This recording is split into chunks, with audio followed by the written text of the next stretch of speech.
Welcome to Unbreakable Truth, where real stories unfold and raw moments are given the space they deserve. Tonight, I invite you into a deeply personal memory, a story wrapped in silence, loyalty, and one golden retriever who reminded me what it means to feel again. If you're someone who has ever paused mid-life and wondered, is this all there is? Then this is for you. So before we begin, please take a moment to like, subscribe, and turn on the notification bell. Your support helps keep these honest conversations alive. The house was still, too still.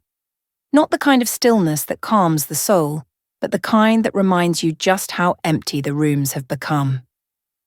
I remember sitting on our living room couch, the dim glow of a single lamp casting shadows on the walls. Outside, the neighbourhood was serene, a picturesque place with neatly trimmed hedges, quiet streets, and the illusion of happy lives behind every door. Inside, the silence was deafening.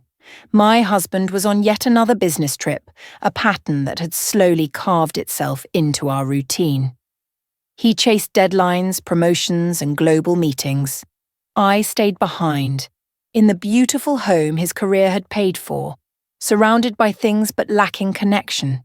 Yes, we had comfort.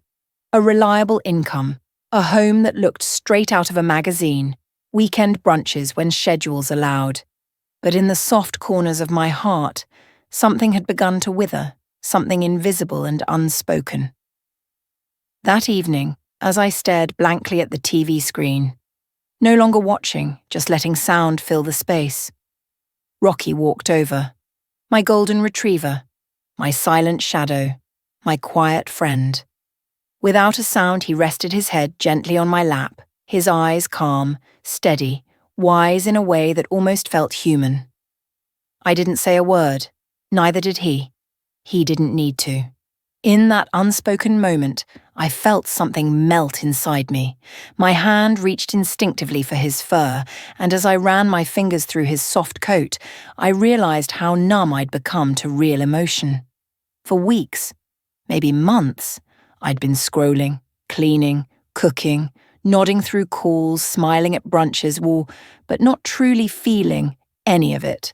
And somehow, in just resting his head on me, Rocky brought me back. Rocky wasn't just a dog. He had been with us since he was a clumsy, floppy-eared pup who couldn't quite manage the stairs. He was there through my lonely dinners, my quiet weekends, my holidays where it was just me and him at home, while others posted pictures from ski resorts and beach getaways. Over the years, Rocky had grown into more than a companion. He was a constant, a witness to all my silent battles.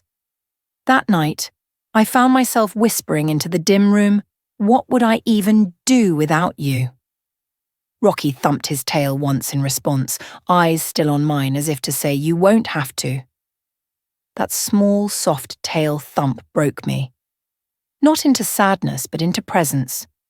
In a world overflowing with advice, texts, and digital noise, Rocky simply stayed. He didn't try to fix my feelings. He didn't offer distraction. He didn't hand me a to-do list or suggest mindfulness.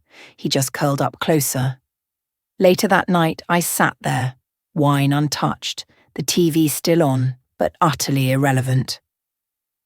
Rocky pressed closer into me, and I whispered again, softer this time. "You always know, don't you?" There was a pause before he blinked slowly and settled into sleep.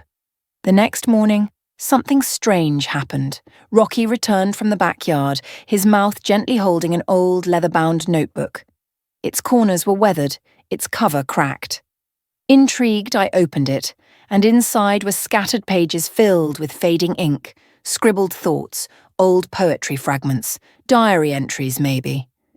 The words inside weren't mine, but they could have been.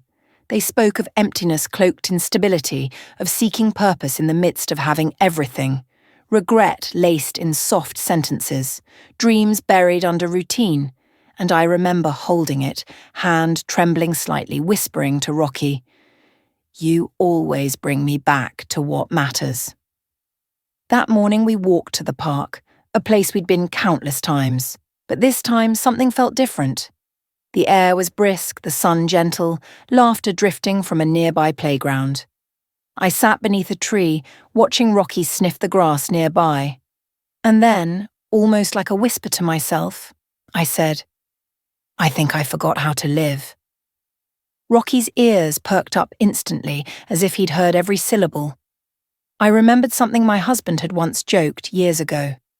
Rocky's the best therapist we never paid for. Only, it wasn't a joke anymore. It was gospel. When we got home, I dusted off an old notebook, this one blank. I opened it, not for work, not to post online, not to be productive, but just for me. And the words spilled out. They rushed out like a flood long held back, frustrations I hadn't voiced, memories I'd hidden under productivity, dreams I'd quietly dismissed.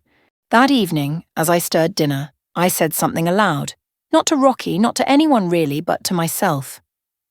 I always wanted to travel, not just tag along on someone else's business trip. Not as the +1, just me. I wanted to wander, to taste new food, to get lost somewhere unfamiliar. Rocky looked up. That head tilt. The one he always gave when I said something that mattered. In that silence, a question formed in my mind, so clear I could almost hear it echo. Then what's stopping you? And truly, what was? The next morning, something caught my eye during our walk, a flyer taped to the bookstore window. Creative Writing Workshop. Find your voice. My heart fluttered. I hadn't felt that in a while. It wasn't Paris, it wasn't Bali. But it was something that was mine. That night, I marked the date in my planner, not in ink, in pencil, a quiet promise to myself. And as the sun set that evening, painting the sky in warm oranges and deep purples, I sat by the window again. Rocky curled beside me and I whispered, "Maybe this is the start of something new." His response, a soft nudge against my hand. And this time, I didn't wait. I didn't question. I just closed my eyes and felt alive. Healing isn't loud.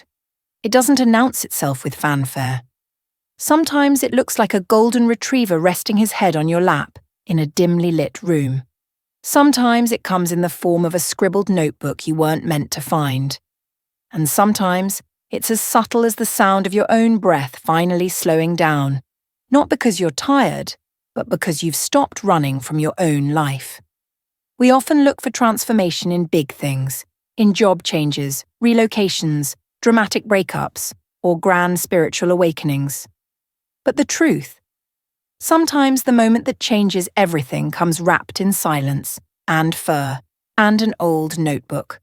Sometimes it looks like a quiet dog who doesn't say a word but teaches you everything. So if you're watching this right now, sitting in your own kind of silence, wondering when life will begin again, maybe this is your moment too. Just start with presence, let it be quiet, let it be real, and let it begin.